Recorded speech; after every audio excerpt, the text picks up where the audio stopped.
Welcome, everyone, to another episode of the Pazio Institute Interview Series. Today, we have our special guest, Nina Lauc. Nina is the CEO and the co-founder of GlycanAge, the leading startup in our health tech longevity space. And the technology was developed over 20 years of research, supported by over 40 million in European grant funding. They have the largest proprietary data set of human glycome. If it wasn't for them, we wouldn't even have this data. GlycanAge is pioneering advanced biomarkers for the prediction of age-related diseases, and you're going to see how amazing this really is and how stable and predictable. Nina is a serial entrepreneur, proven experience in scaling startups, growing teams. She's a Draper University alumna, a Foresight Institute fellow, and last year she was recognized as Entrepreneur of the Year in Croatia. Welcome, Nina. Thank you for having me. Okay. This is a super interesting subject, everybody, and a test that we're always doing here at our flagship for the Pazio Institute and for the Institute for Medical Maintenance Engineering. This is crucial data for us because this test is telling us so much information, but the really great part about this information is that it responds extremely well to change. And it's predictable, and you don't get these weird changes from little things that you changed from day to day. So I'm super excited to speak with Nina and go into the real depths of this stuff. Before we go into the science of glycosylation and all this kind of stuff, give us a little bit of your background and motivation for actually like founding this company and the story of like how you brought this to market. Sure. Well, it's actually co-founding the company.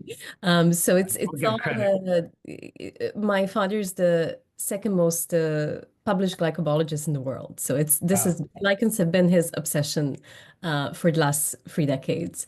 And it's really his life work. So GlycanAge came out of his research. It was a random discovery almost 15 years ago. So he told me 15 years ago, I was 19. So quite a while ago, he told me that he can measure aging on a molecular level and that this could have some implication that it could eventually be a product one day. And it took more than a decade of science before we actually did something with it. And I was a serial entrepreneur, so I started really young. I founded my first company when I was 18. And at the time, I remember telling him, I don't want anybody to know my real age. I tell everybody I'm 25. So it wasn't... You look 25. Oh, it's good. I should keep it up for the next 20 years. Let's see how that goes. But that was...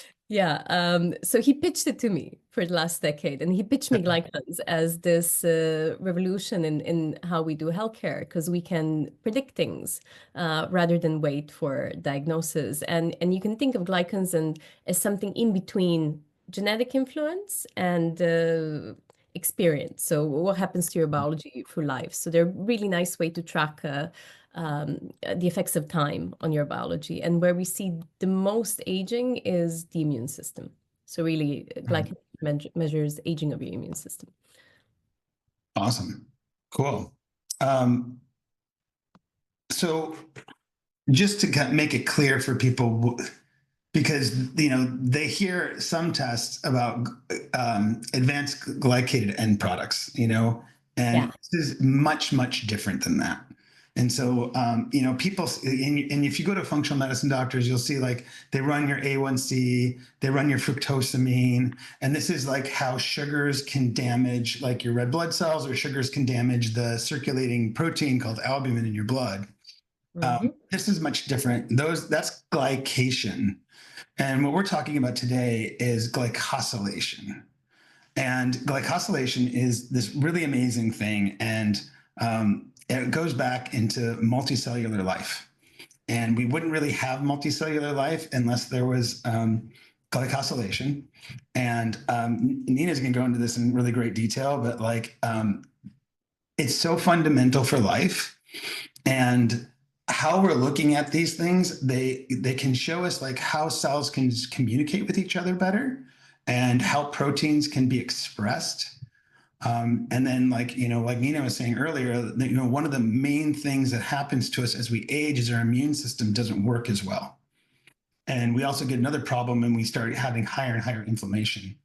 And we can test all of this stuff through glycosylation, or for short, we just call it glycans, right? So give us a little bit more of the story on making proteins functional, evolution, how this is a really important step in evolution. Take it from there. Yeah, so this is the most common confusion, confusing glycans with simple sugars. So Yeah. a lot of times, physicians would automatically go to glycation, and they would think that we look at glycation. And as you explained wonderfully, it's random damage to your proteins. And glycans are we produce them as a component of both our lipids and our proteins. They're post-translational modifications, so they would add function to our molecules beyond the genetic and epigenetic impact. And then they change this function without you having to produce another molecule. So they're a way that we evolved our biology to respond to what's happening, incorporating all the genetic, epigenetic, and environmental impacts. And they enabled multi-cell life. So all cell-to-cell communication happens for glycans. Every biological process, since we've been multi-cell, is mediated by glycans.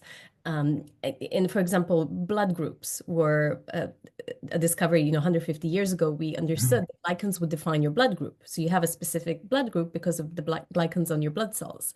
But really, every process would have them involved in some way. For example, conception is mediated by glycans. So the reason glycans would coat sperm with this very anti-inflammatory sialic acid to Yeah. his immune system and enable conception, because it's a foreign it's a foreign entity, and all immune communication is modulated by glycans, and that's what we specialize in. Really, we're looking at how does the immune system communicate, and how does this adaptive immune system age, because this glycan composition around your antibodies would shift as we get older, and you would lose this ability to suppress inflammation and create this background level of chronic inflammation, which would then be tied to majority of the chronic diseases, and it'll be a big risk factor for both mortality and morbidity. So that's what we measure with the GlycanAge, but glycans, glycoproteins, glycolipids, it's a whole glycocalyx, it's a whole space of biology that is just beginning to get attention. So we had the first Nobel Prize a couple of years ago in the space, and it's really Wow. gaining attention. Yeah. That's super interesting. And, there was like a recent finding, and we've kind of known this before, that and they were drilling on meteors in the asteroids in the asteroid belt. And we thought that this happened before, but now there's definitive proof that these asteroids have amino acids and they have nucleic acids. What they don't have is they don't have glycans. So we know that the building blocks of life were kind of already here. But then, when life took this next step to the multicellular, being, you had to have glycans in order to support that. And this post-translational modification is hundreds and hundreds of variables, and they're genetic and they're both environmental. And so to me, it makes a lot of sense that if you're going to look at a person to see how they're aging, you want to have a test that is testing for how is that environment that they're living in, and how is their lifestyle affecting these glycoproteins, and then how's it affecting their aging. So I think that makes a ton of sense to me. And, I'm super excited to go down into the weeds of that. Would you say a little bit about, of these hundreds of different variables that influence, what are some of the most important variables that you come across? So in terms of your glycan composition, so if we look at the Yeah. GlycanAge block, we did a lot of twin studies. So we know that the genetic impact on your GlycanAge or your IgG glycan composition is about 40%. So Okay. a big part of it is already templated. Okay. Think of Okay. this as immune aging.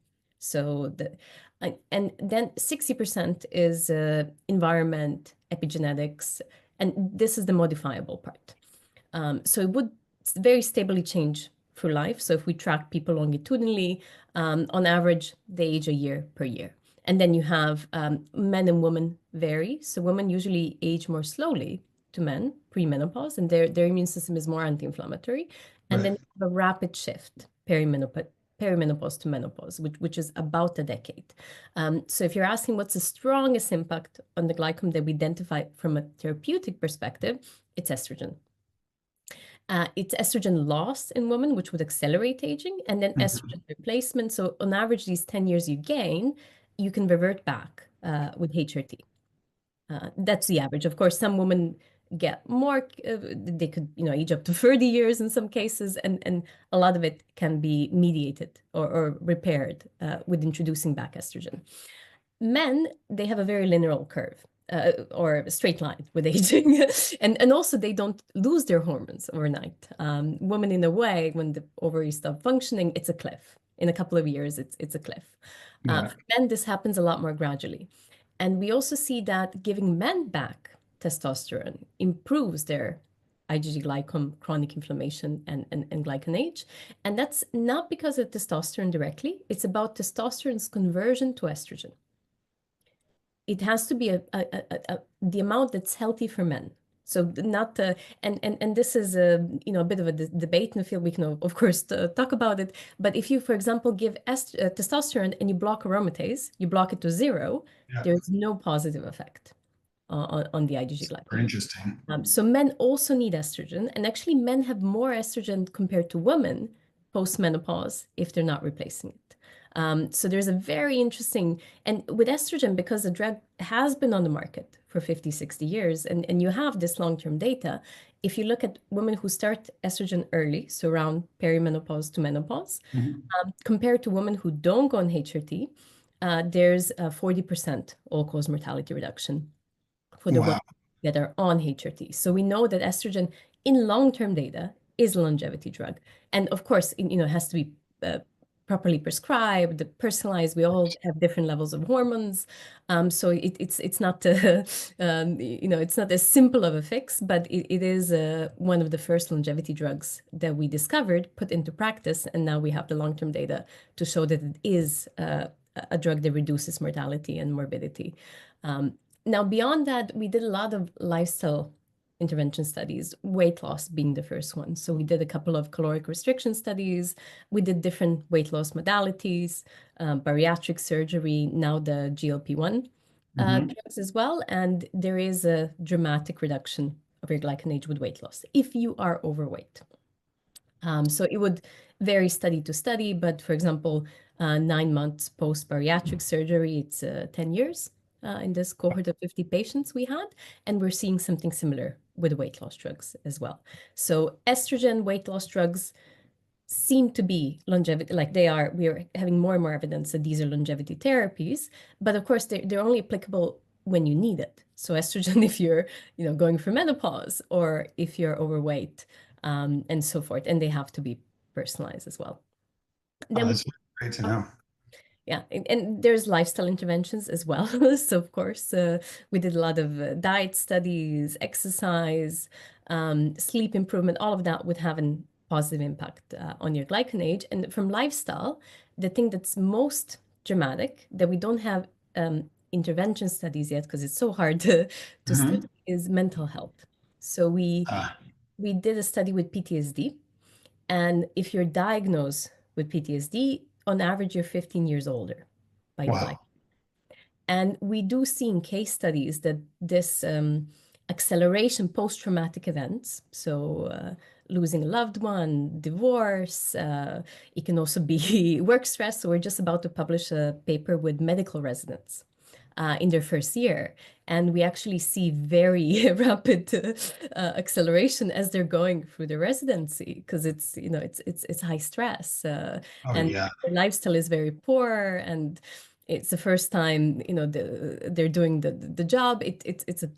Actually being a doctor might be reducing your lifespan Yeah, in the traditional healthcare for system. sure. So stress would be the number one factor. And of course, this is a really hard one to treat. We don't have a simple pill for stress yet. Right. I mean, I think that's a good time to like just talk about some of the things that, we've thought in functional medicine for a long time. What we are doing was helping aging, and now we have better data that's corroborating that. Um, the Women's Health Initiative, they kind of put everything back for a while because they were giving the wrong kinds of estrogen in the wrong kind of ways. If you're out there and you're taking oral estrogen, please stop. There's much better ways to do it that are not going to harm you.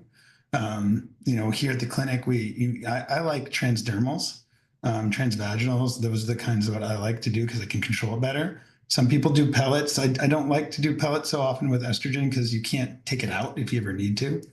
Um, but we're also doing urinary metabolite testing to take a look at how estrogens are metabolized, and we have so much data, and we've been doing functional medicine for a long time. Like dialing in hormones is pretty easy for us now. And the people that get on hormones, you can see the changes in just their life period, right? How they look, how they feel, what they say what they're doing. And then their labs get better. And now we have data from glycans that it's actually doing what we think it's doing. So, and that's an awesome. And then to go back on your point about anastrozole or aromatase, just to give you guys a little bit of understanding, your fat tissue has aromatase. It's an enzyme, and it converts testosterone into estrogen. And we want that to work. We just don't want it to work too fast. And so, what normally happens, what I see in the clinic is the more body fat percentage you have, the higher aromatase activity you're going to have. And so, and then everyone's genetics are a little bit different. So sometimes I will use an anastrozole pellet alongside a testosterone pellet, but it's not like taking an anastrozole orally by any stretch of the imagination because you're talking about a very, very tiny amount. And then we want to make sure that your estrogen and testosterone ratios are perfect. And this goes for men and both women. And so we're measuring that to keep that dialed in. But we never use too much. And it's always patient specific. So Just important. so our study was in metabolically healthy men who go on testosterone or a testosterone plus an aromatase inhibitor that knocked estrogen out to zero. So of course, if you're not fully knocking out estrogen, then Yeah. it wouldn't have the negative effects. And of course, you need them to get to a place that they're metabolically healthy, which means some weight loss as well, Right. potentially. So it's really, you have to personalize it to the patient. There's no one size fits all. So, you would use different modalities in different patients and they would make sense. Yeah. But it's just a good point because 10 years ago, people were using a lot more anastrozole Yeah. because they didn't know this. I think it's really important to do it. And then you have data also on all the other hormones too, like progesterone's beneficial. We Um, don't have intervention studies. We do have monitoring. We did the cycle monitoring in women, and we would measure all of the hormones. So it's really hard to separate the different okay. hormones. But and we are trying to look at them individually because Okay. there's maybe in early perimenopause you don't need estrogen yet. You just need progesterone. Okay. And maybe also need testosterone. Yeah. And we do see in Yeah. case studies that testosterone might have a big impact on your glycanage in women, but these Yeah. are case studies. So we need to put it in a placebo-controlled trial and then Sure. make a conclusion if that's impacting glycanage or if it's maybe the positive side effects of testosterone. We don't know. Yeah. All right, cool. Just while we're on the subject of like what's changeable and some of the things that we're finding that actually work. Um, for a long time, we've known through the Calorie Restriction Society and all the calorie restriction data that if you reduce the calories for any species from a single-celled organism all the way up to primates, that you will extend their lifespan and their health span. Can you talk about some of the data that you're seeing with calorie restriction and glycans? Yes, absolutely. It's just that calorie restriction is very complicated to maintain. So that's the problem with, prescribing it. Yeah. Maybe if Brian Johnson, you're willing to suffer your whole life. Yeah. Most people are not. And, that's why the weight loss drugs have as much popularity as they do. But we did do a large caloric restriction study with 700 people on 700 calories per day. Oh, wow, So that's it's massive quite low. reduction. And it was so it was 8 weeks of caloric restriction, and then they went on maintenance diets. And in this period, we see the glycom significantly reduce, a lot more than you would see in some of the epigenetic papers. They were about maybe 1%. Yeah. And we also followed them on a diet, so it would be a lot more dramatic effect. We do have a fasting study coming out as well with Okay. a 1 week water fast. And Okay. here, because we did big baseline and then after 7 days, the half-life is 21 days, so you wouldn't really see a full change. But we Okay. did see change in some of the cardioprotective and the glycans linked to metabolic disease improve favorably in this 1 week. So potentially both fasting and caloric restriction customized to an individual could work really well. Depends on the client. And also there's a potential, so there's and one thing we want to look at caloric restriction and thyroid, because potentially there was this famous group in California. I think they were called the cronies, and they all did caloric restriction Okay. for a lifetime, or they were trying to, and about Wow. 30% of them had an underactive thyroid. And what we see a lot in practice is that the women who overfast, they might be negatively impacting their thyroid. So I think this is, again, you have to customize it to a patient. Maybe if you have a slower metabolism and your thyroid's a bit underactive, fasting might not be the best idea. Well, if you are metabolically unhealthy, maybe a fast is the exact thing that you need to do. Oh, that's great. And we're getting a lot of other data from fasting. Like we do a lot of fasting mimicking diets now instead of water fasting. We use the Prolon system a lot. Every quarter, we're finding that that's helping a lot. It'd be really cool.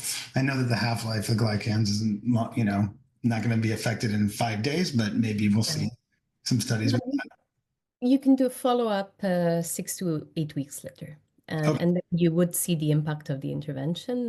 That's something we're actually looking to have a long-term follow-up post the fasting to see effect, not just in the short term, but potentially maintained long term. Oh, that's fantastic. I do so many things at the same time here.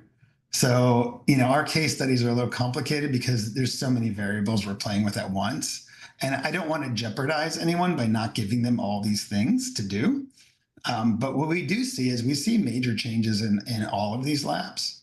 And we do see really major changes from when somebody does their first GlycanAge versus when they do their next one, and then they get to see that, and they're like, okay, so all of the work that you're doing is resulting in this. Now, I can't tell you like that's your hormones or that's your diet or that's exercise or stuff, but I know it's all together.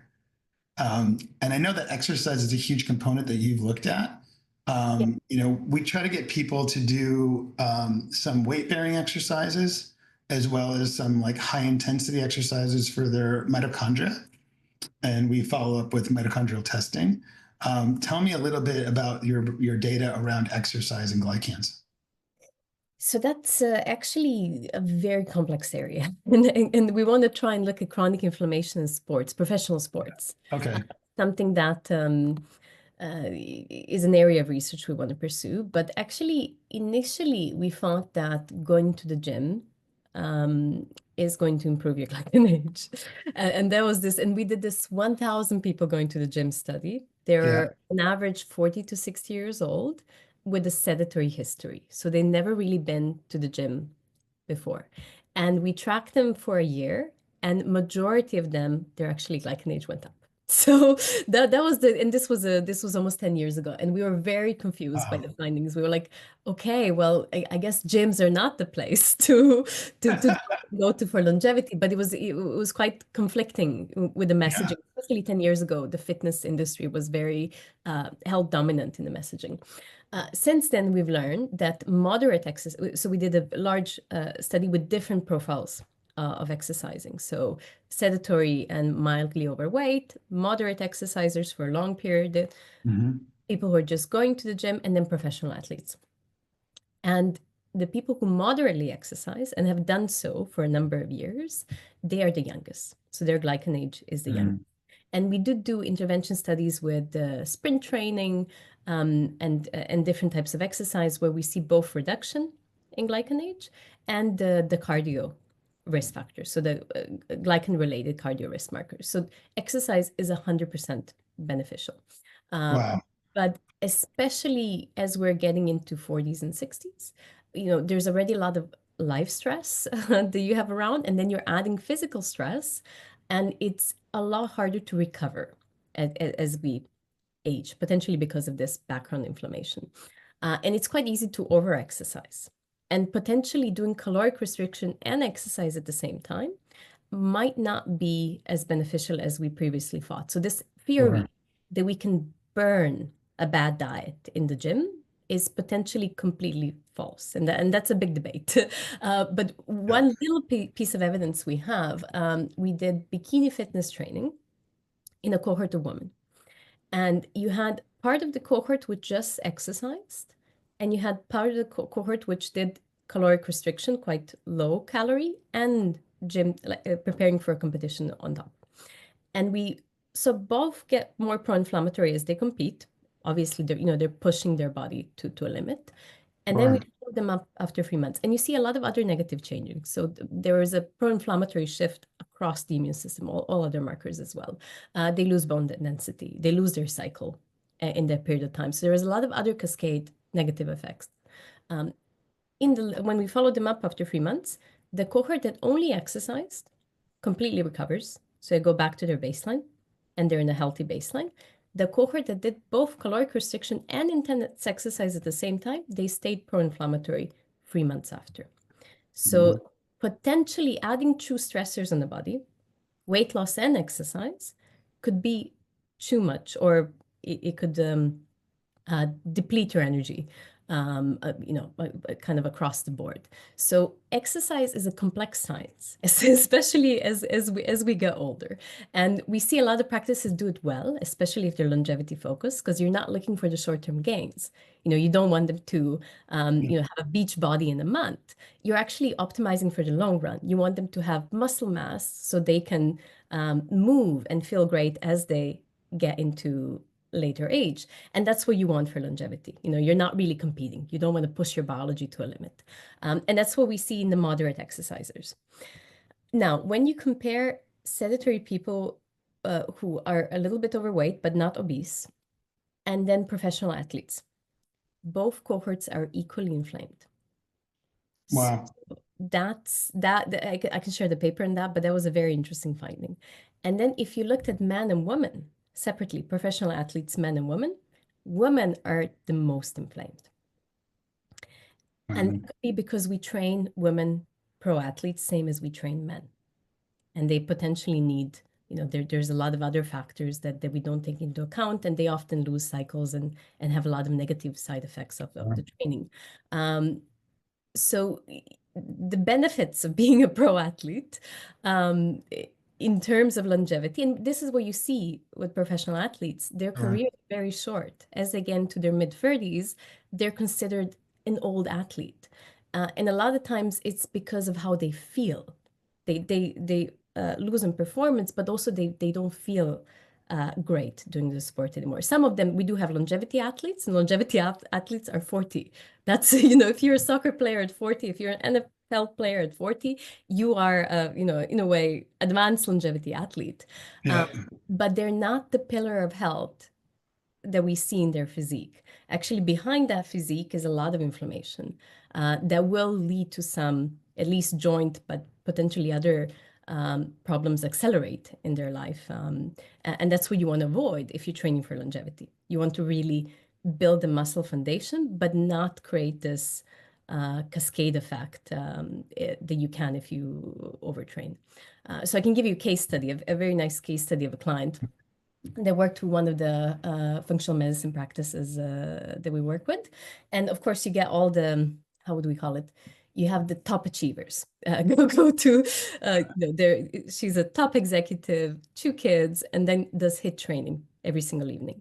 And although we have a study showing that HIIT training reduces your GlycanAge. So we did a study, and on average, it reduces your GlycanAge. But if you have a high stress job, you have family obligations, and then you're adding physical stress in the evening. Potentially, that's a bit too much.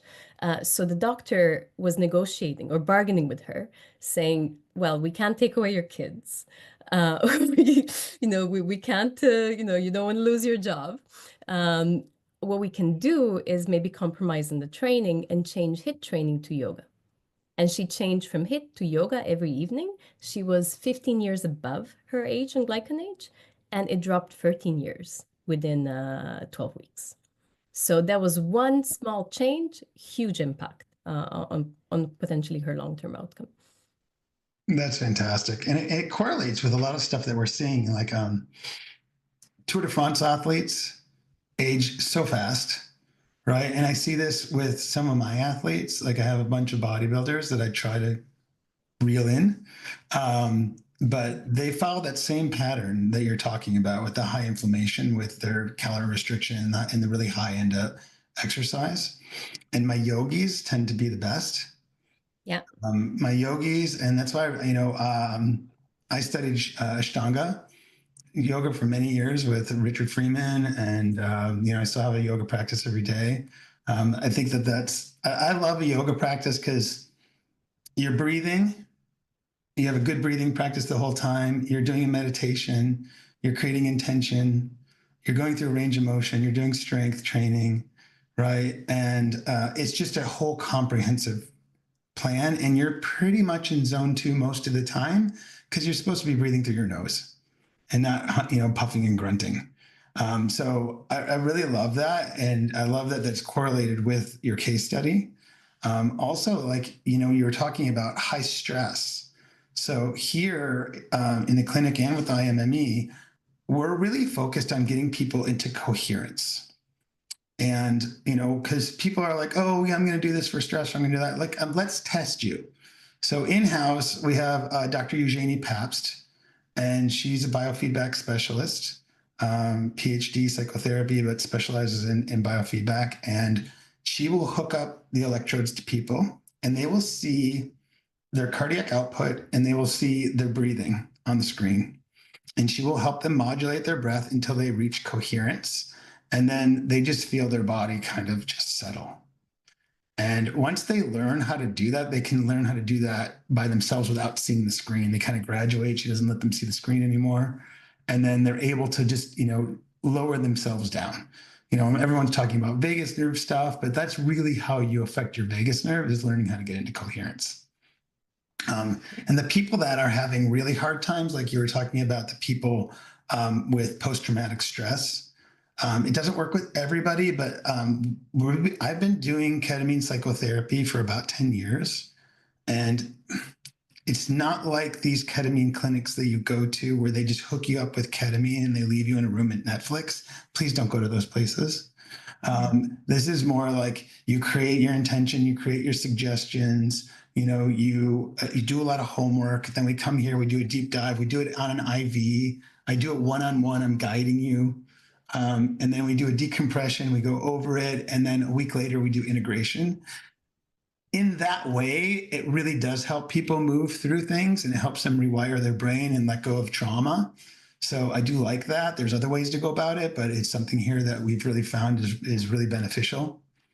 So we are actually just trying to get hold of some samples from ketamine trials that have had a proper approval, and we're, because we don't of course know the effect, but we know that stress, it can be PTSD or work stress, and I think definitely we need better interventions for mental health. So we're very keen to get that data, and even if you have case studies, please share them, because we want to learn more about the area. And if you think about it, So before we get into a certain disease state, what is the first thing that goes wrong?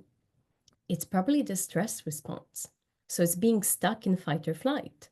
And that could be because of childhood trauma. It could be because of work environment. It could be because, there's economic instability. Yeah. But that could be the thing that really is the start of decline that, later on leads to disease. Because, if we're running from a lion, we don't need our immune system. We don't need a reproductive system. We don't need a digestive system. So all of these three systems are going to suffer, which is okay if it's 2 minutes to run away from a threat.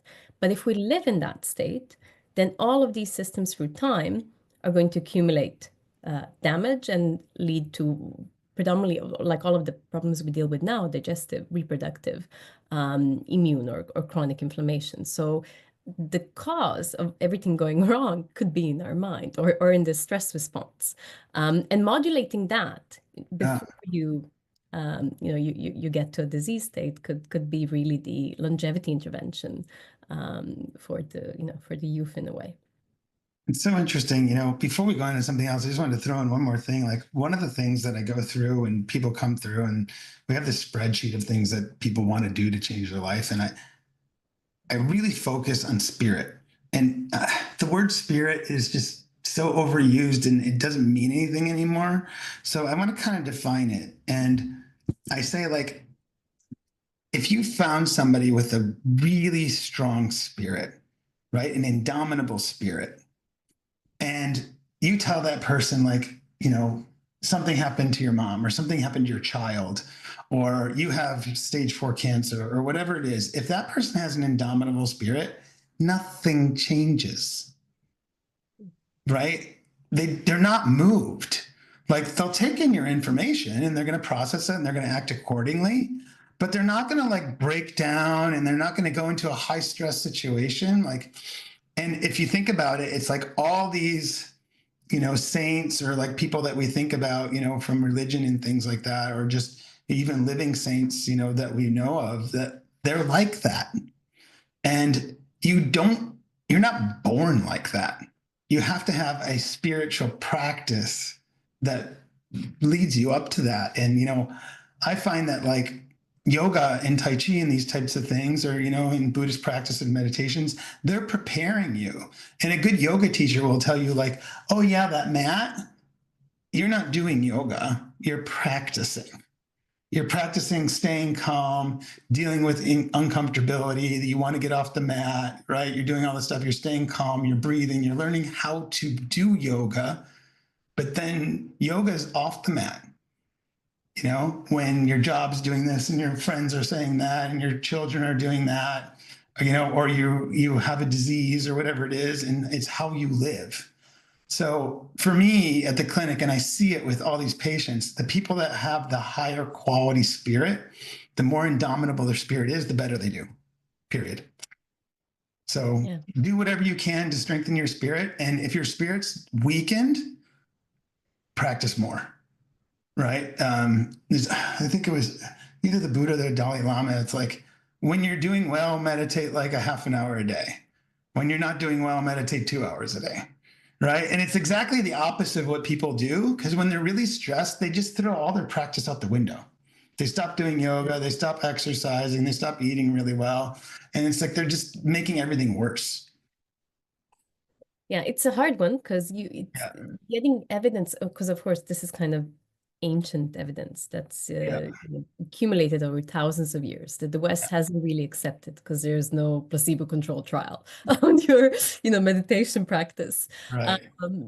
But absolutely, I think, well, I've of course done the silent meditation retreats, and that's probably had a permanent effect on my stress response. And I think these are, the things that really make an impact, but we usually leave out of this longevity stack, let's call it, because of this, lack of clinical evidence on them. And I think that's a pillar that's missing that might have a bigger impact than some of the drugs that we're looking at. And I think maybe if you look at blue zones, that's one of the core characteristics. Their approach to life is very different. So probably on, and of course the health relationships, the social. Oh yeah, all of it. Um, You know. yeah. All right, cool. So we know to do that. There's a couple things with your testing that I thought was really interesting. And I don't want to go into a lot of it because we got some more to do. But fecal transplant making huge changes, right? Would you talk a little bit about that? Because we always talk about the microbiome and how important the microbiome is, and how important it is to eat fiber and different types of fiber.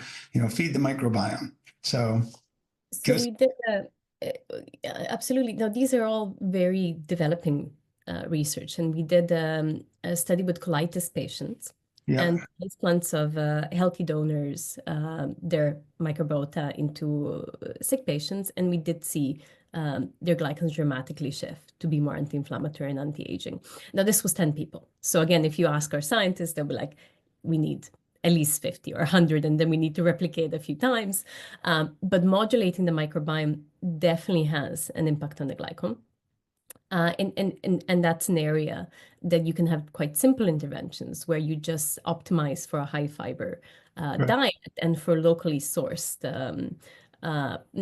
mainly plants, because they're informing your immune system about what's in your environment. So same as, you would give honey, local honey, to a kid with an allergy. We're Right. actually doing the same every day with our diet.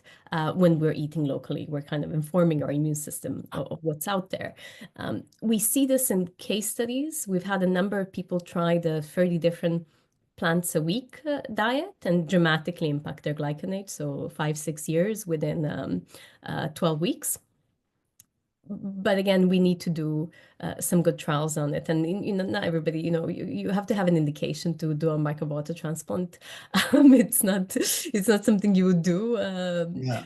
And you can do probably a lot with diet. And you do have animal model studies that have long-term data where microbiota transplants prolong their lifespan by 20%. So microbiome plays a huge role. And that's the thing that suffers the most when they're under stress, because again, your digestive system is not working. And then you're going to have this whole cascade effect on inflammation that's coming from your gut. But it's really the stress response. And that's the thing we damage throughout life. And then we don't really do enough to repair because our diets are so processed food and fake food based. Oh, interesting. Yeah. And just for everyone out there, your vagus nerve innervates all of your organs. And when you're stressed, that signal shuts down. And that's why one of the reasons that stress is so terrible, and we want to make sure you modulate it the right way. So, all right, we need to have a good microbiome, and that's going to help us, and that's something that we can modulate.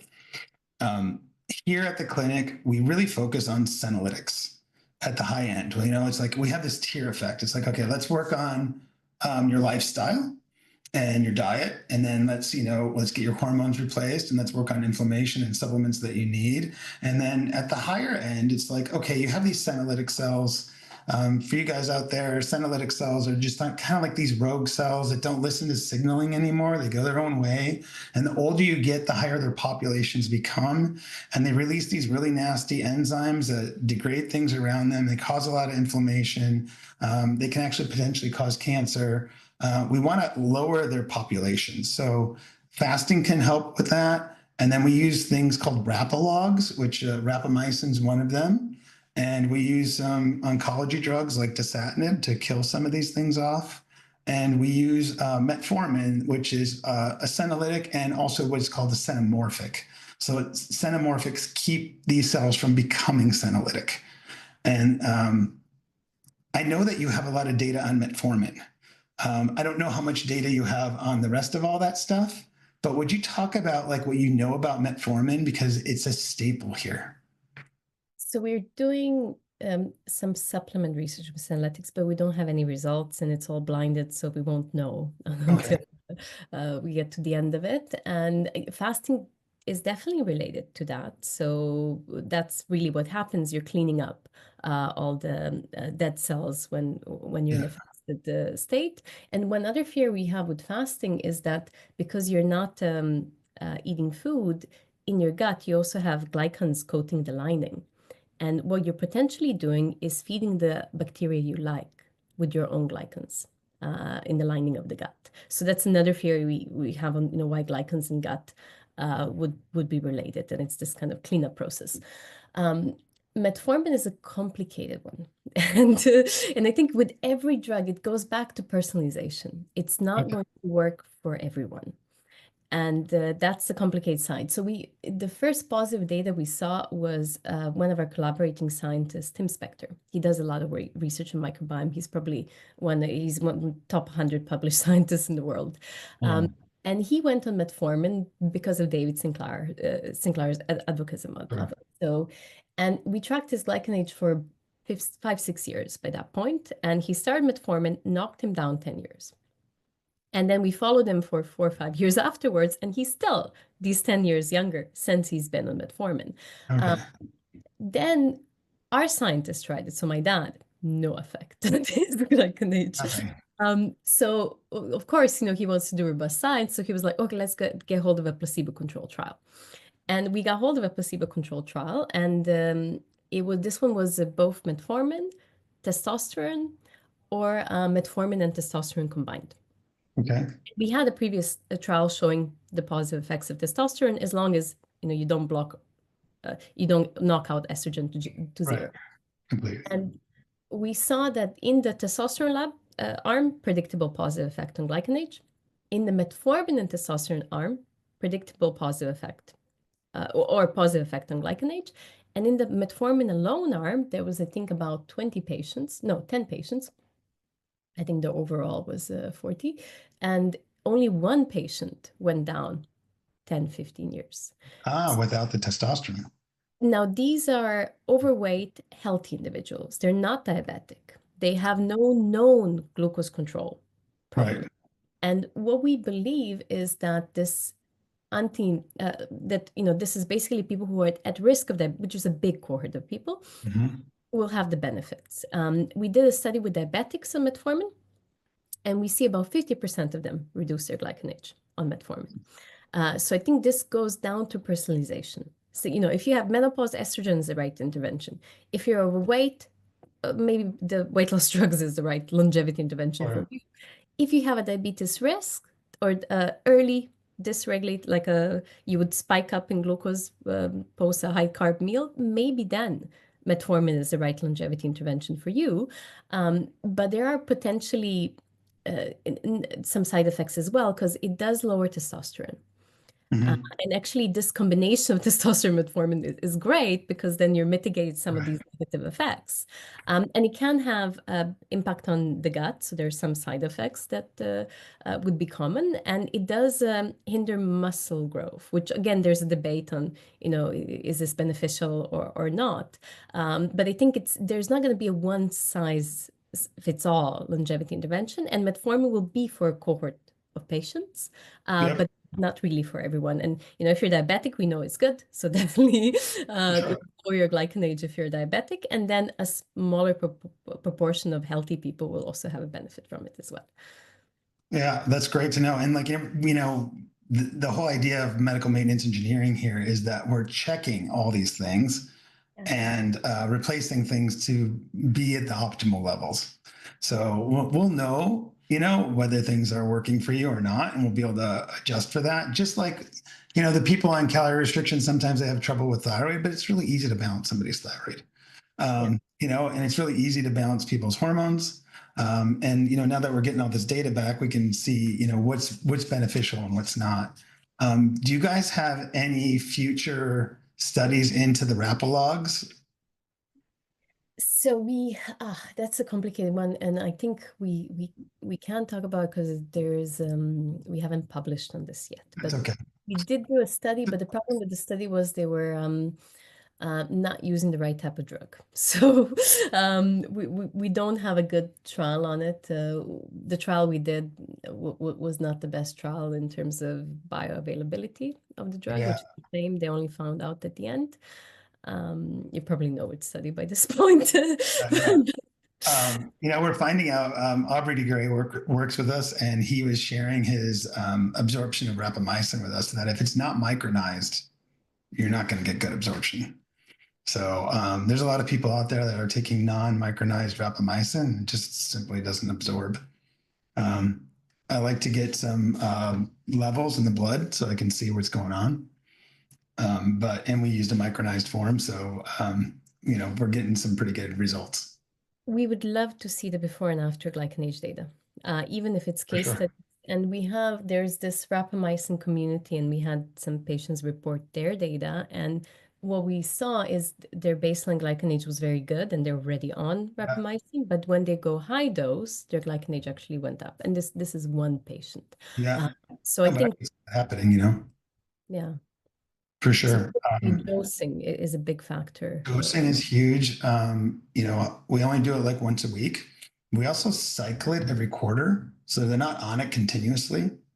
I Yeah. find that the cycling works really well. We don't get any sarcopenia here because of the way that we cycle rapamycin on and off, and then we play with insulin growth factor. It's a little bit more complicated, but it tends to work, and we've kind of worked this out over the years. Um, but I think people at home that are playing with rapamycin, probably not a good idea. Um, it's something that you really need to have well thought out and have good data and follow up.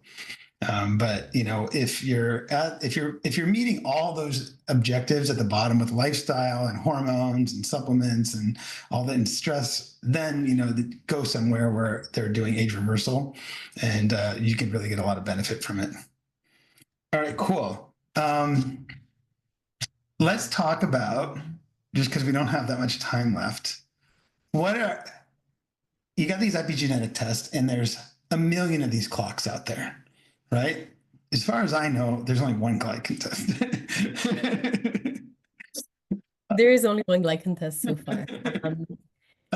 Tell me, just like, what are these other tests missing? And go a little bit into like your test is really specific on IgG, right? And so, why do you want to focus so much on IgG?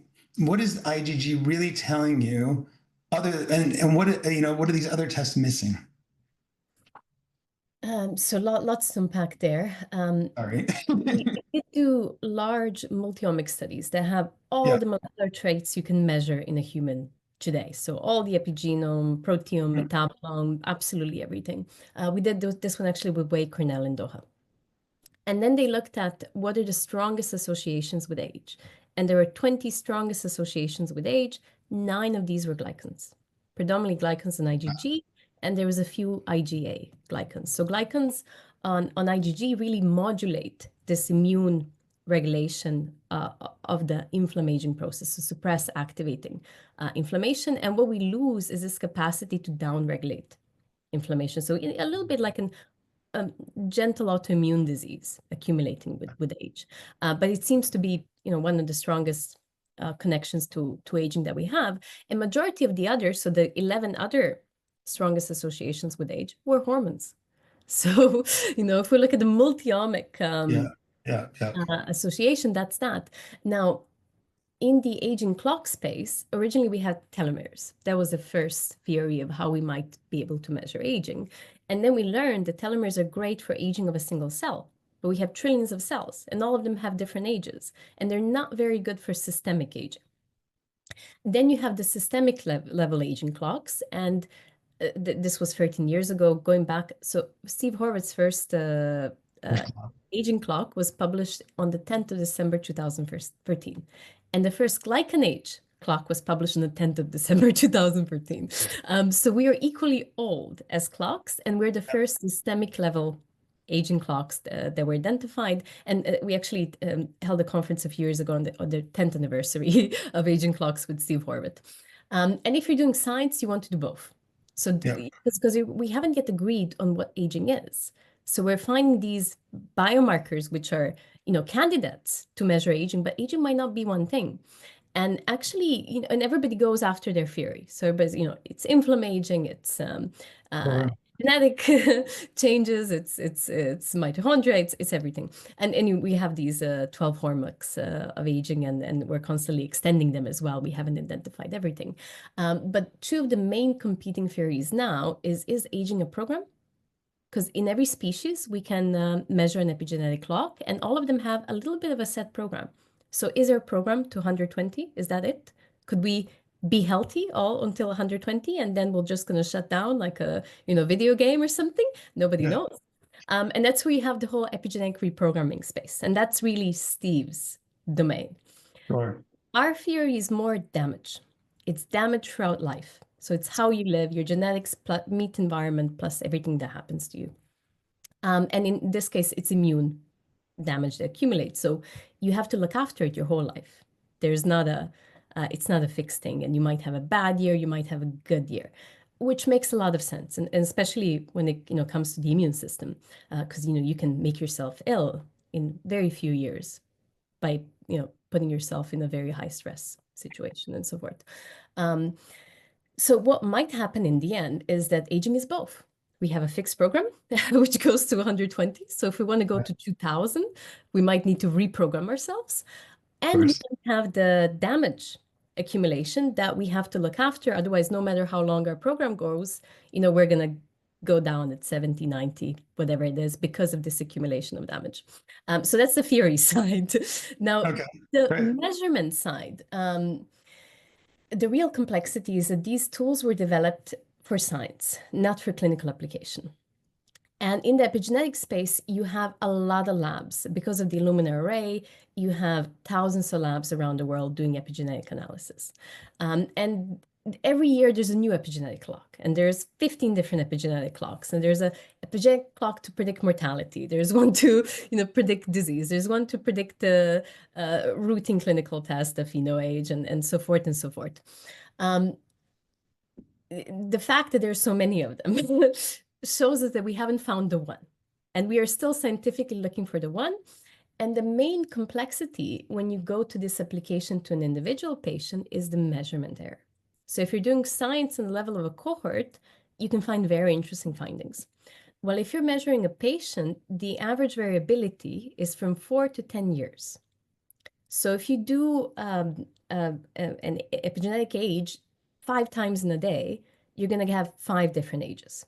And that could be, 4 years up and down, or it can be 10 years up and down, depending on the company you use. We don't have this problem with glycans. So we already got glycans to the stage that they are, the accuracy is applicable for a diagnostic. So our measurement error is below a year. And we publish longitudinal studies tracking thousands of samples around over 10 years. And this whole biological change over 10 years was 10% in this healthy aging cohort we were measuring. So in 10 years, you have a 10% change in your glycan. And if you send us the same sample, our measurement error is below a year. So if your patient changes by a year, that's already a biological change. It's not a measurement error. So it's a very nice way to track. It's stable and it's changeable with intervention. And as we've spoken, it can change a decade on average with estrogen therapy. And it's really shiftable by intervention. So we like to say it's the Goldilocks clock that you can apply to an individual patient. Yeah. They'll give you relevant information at the end. Now, the complexity of it, as you apply it in practice, is that it can be very different to a patient's age. Your GlycanAge on average is 9 years up or down. That's the average variability of your GlycanAge. And then it's not unusual to have a patient who's 20 years up or down. And then that varies a lot from there. But what it's a proxy for is morbidity and mortality risk. So we have had long-term studies where we really show that even on the level of individual, if you have accelerated GlycanAge, it's highly predictive of all-cause mortality and morbidity. So as you reduce this in your patient, you're really, reducing these long-term risks for them. And if you think about it, you can have a person who lives to 35 and who lives to 120. What is a biological age in between? Is it a few years around his age? Because your epigenetic age is going to be a couple years up and down. There's not, not many clocks go. Having 20 years younger in epigenetic age is very unusual. It's it's much lower. That's wrong. Yeah.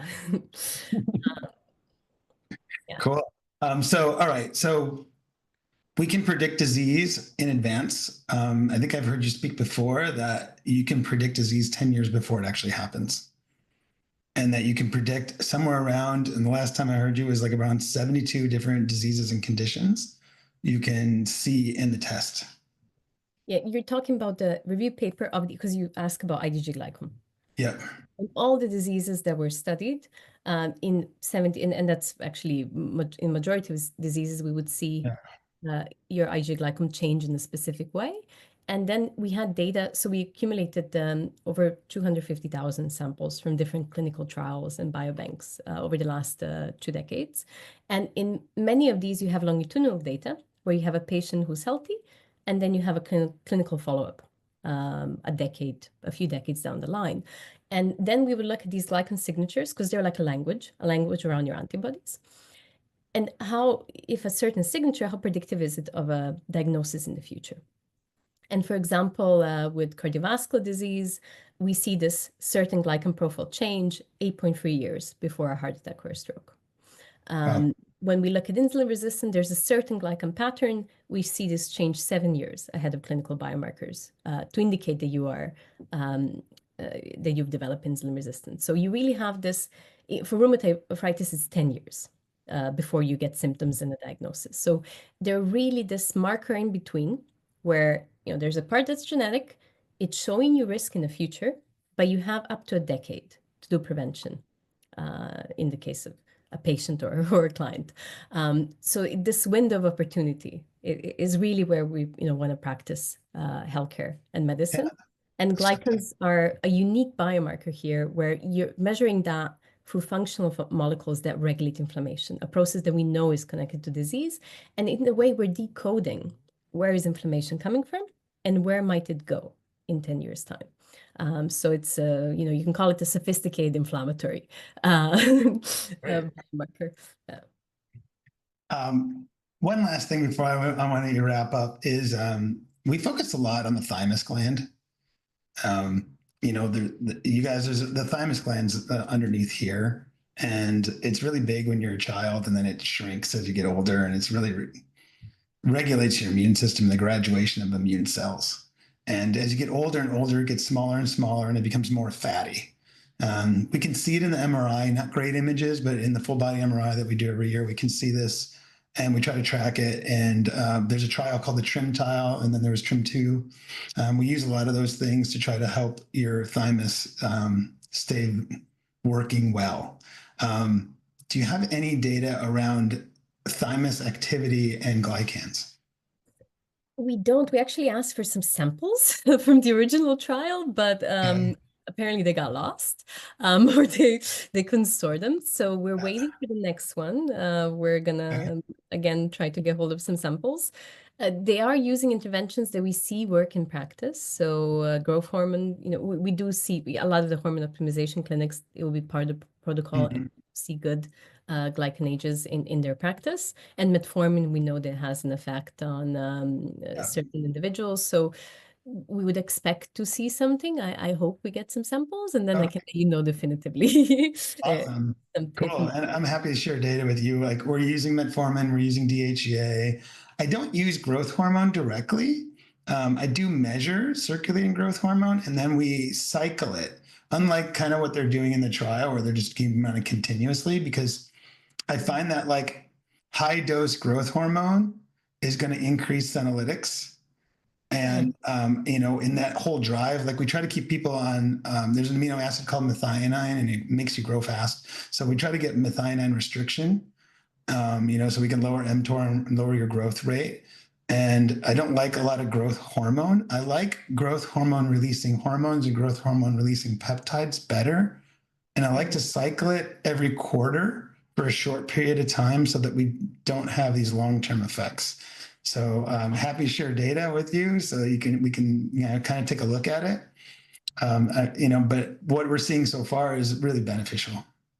Yeah, we'd love to see it, particularly if you have the specific intervention that was done in the TRIMEX. That just before and after will be interesting. And in all the practices, of course, they prescribe testosterone and growth hormone, so we can never decouple those, and we don't know if there's a positive effect. Yeah, I have too many variables, but it's kind of nice just to see what all these variables end up doing. Yeah. One last thing for you. The next 5 or 10 years, right? Where do you see glycans going? Do you see you just doing more research with this? Is there going to be new testing? Are you going to be testing glycans on different, areas of the body, different molecules? What's the future?